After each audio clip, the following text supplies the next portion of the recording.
question I asked all my friends. I'm saying I'm interviewing Nicholas Meyer today, and so what question should we ask him? And they always wanted to ask this same question. Now, I must admit, before this meeting you today, I was a bit nervous. You know, somebody I've inspired me to get into filmmaking and things like that. And I suddenly thought about this. I thought, when you work with Tom Hanks, Gene Hackman, William Shatner, Leonard Nimoy, what is it like directing an established star? How do you approach that as a director? Because they probably have their own ideas what the film should be and things like that. Well, that's a very big question, and I'm afraid it calls for another long-winded answer. The short version is each one of them is different, and the circumstances under which you meet them are different. When I met Tom Hanks, I think it was fair to say he was not yet the most humongous star. You know, he'd made a couple of movies. I'd made a couple of movies. We were more or less in the same place.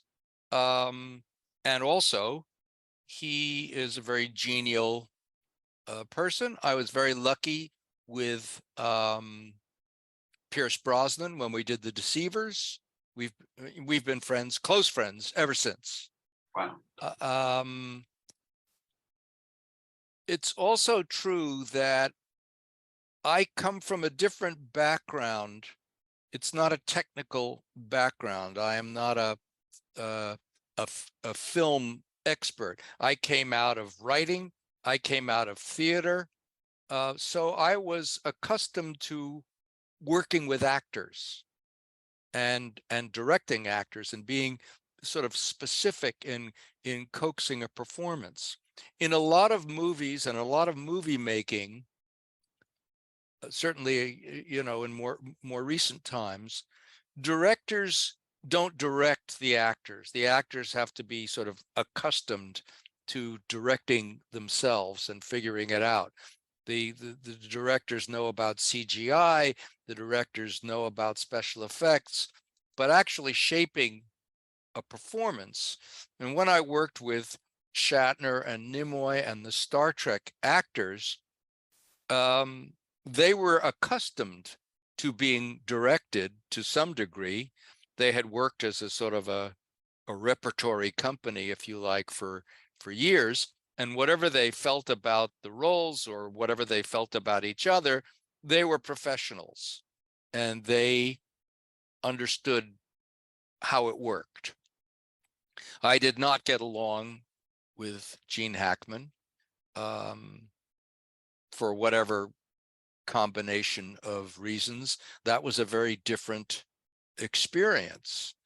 I think that, speaking for myself, I assume that if you get a chance to make the movie or be in the movie, that you want to do it and that you feel lucky to be doing it. And I expect people to know their lines and show up on time and be happy to be there. That isn't always the case.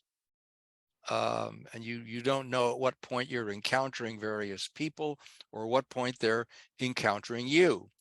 When I made Star Trek II, The Wrath of Khan, we had cast Ricardo Montalban, who had played Khan in the original television episode called Space Seed.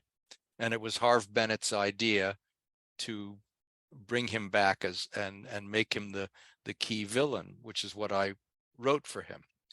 And he was the one actor that I didn't get to rehearse with. I like to rehearse. You don't want to over rehearse because the camera, if you sort of lose the spontaneity, my worry is that the camera sees it, but enough so that the actors know each other and they get to know the director a little bit. They all want to know one thing. Is he crazy? Am I going to live? Do I have to pull the boat over the mountain? And so forth. The Star Trek cast, as I intimated, they knew the drill. They've had lots of different directors over the years. but just enough rehearsal to understand how it's going to work, what this was going to be. And that frees you up so that when you get on the set and the meter is ticking, you're in a way free to fool around a little bit because you're not feeling your way in the overall sense. However, I did not get to rehearse with Ricardo Montalban because he was shooting his television series.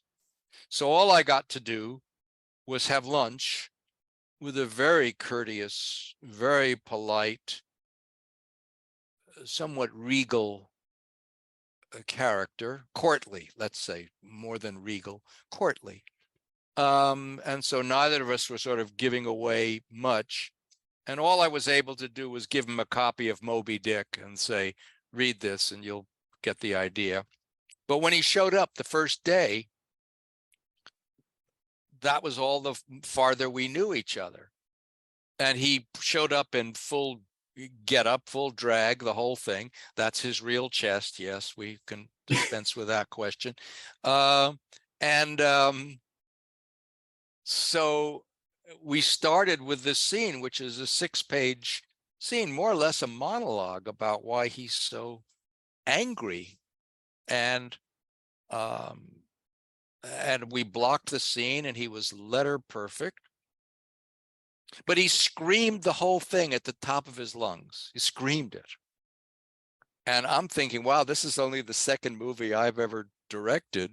This guy is very big and very strong, and he's got more credits than I have, inches to my body.